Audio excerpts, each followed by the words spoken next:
जोहार नमस्कार प्राइम सादरी में रॉर्मन के स्वागत है। रॉर्मन का साथ में रजिन का कि आज गुड फ्राइडे कर दिन के पवित्र दिन के आज कर दिन में संपूर्ण दुनिया भर कर ख्रिस्त विश्वासी मन कर साथ में दुनिया भर कर आदमी मने आज गुड फ्राइडे कर दिन के मना था। तो हमरे मन चर्च में उपस्थित हो गई जहाँ हमरे मन को देखे के लिए मिलो कि ख्रिस्ती विश्वासी मन कर द्वारा प्रभु यीशु कर जे लेके जीवन में उके सूली पर चढ़ाल गेलक ऊपर लेके यहाँ झांकी कर द्वारा प्रस्तुत करल गेलक छुआ मन कर द्वारा ये सभी तमाम खबर के रौर मन तक हमरे मन जानकारी दो। तो हमरे मने रौर मन के देखल चाहिए कि भारी संख्या में ख्रिस्ती विश्वासी मन आज बड़े ही श्रद्धा और भक्ति के साथ में चर्च में उपस्थित हुए कि अपन प्रार्थना करो थे अपन जे भी प्रभु यीशु कर जे भी जीवन में जे भी दुख रहे उस दुख के अनुभव करते हुए आज कर प्रार्थना सभा में पूरा भक्ति और लीन कर साथ में आज बिहान से ही मन प्रार्थना करो था। तो चला हमरे मन आज करी सभी तमाम खबर के रौर मन तक पहुंचाए कर प्रयास करो। तो रौर मन जुड़ल रहो प्राइम सादरी का साथ में देखते रहो प्राइम सादरी बिहार। सबको नमस्कार। आज सभी कोई जानते हैं सारे संसार में आज गुड फ्राइडे का दिन जो है पालन किया जा रहा है। अब लोगों के अंदर गुड फ्राइडे के बारे में जितना साफ एक तस्वीर होना चाहिए, जानकारी होना चाहिए, बहुतों के पास नहीं है। अक्सर लोग पूछते हैं एक इंसान क्रूस में एक दर्दनाक मौत सहकर मारा जाता है, पर इसको गुड फ्राइडे क्यों कहा जाता है। सो इसके जवाब यही है कि यीशु मसीह इस संसार में आए सबको उद्धार यानी मोक्ष देने के लिए।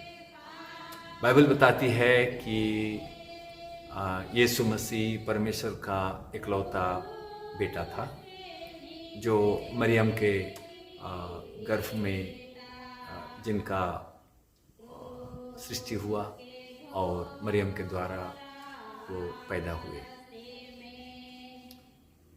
अभी बात है कि यीशु मसीह 33.5 साल तक के जीवन बिताए और उसके बाद आज के दिन आज से 2024 साल पहले मोटे रूप से उनको क्रूस में मारा गया। सो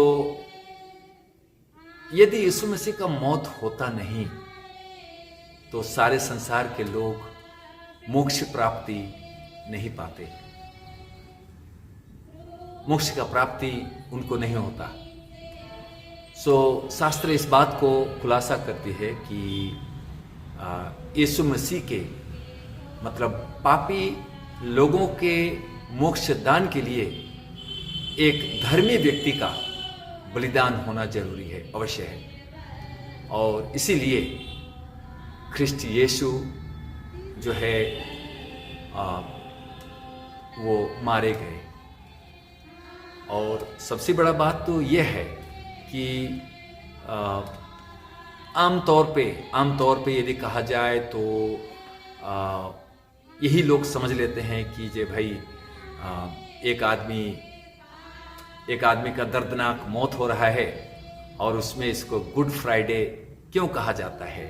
गुड फ्राइडे इसलिए कि यीशु मसीह जो क्रूस का दर्दनाक मौत सहे उसी के वजह से आज सारे संसार के लिए जो है मोक्ष प्राप्ति यानी उद्धार का एक रास्ता बना हुआ है।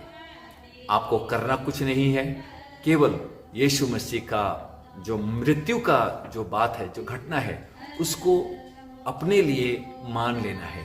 यानी मनुष्य पापी है और उसके पाप के लिए हर इंसान को खुद को दंड भोगना चाहिए था, लेकिन यीशु मसीह सबके लिए एक ही बार वो दंड उन्होंने भोग चुका है।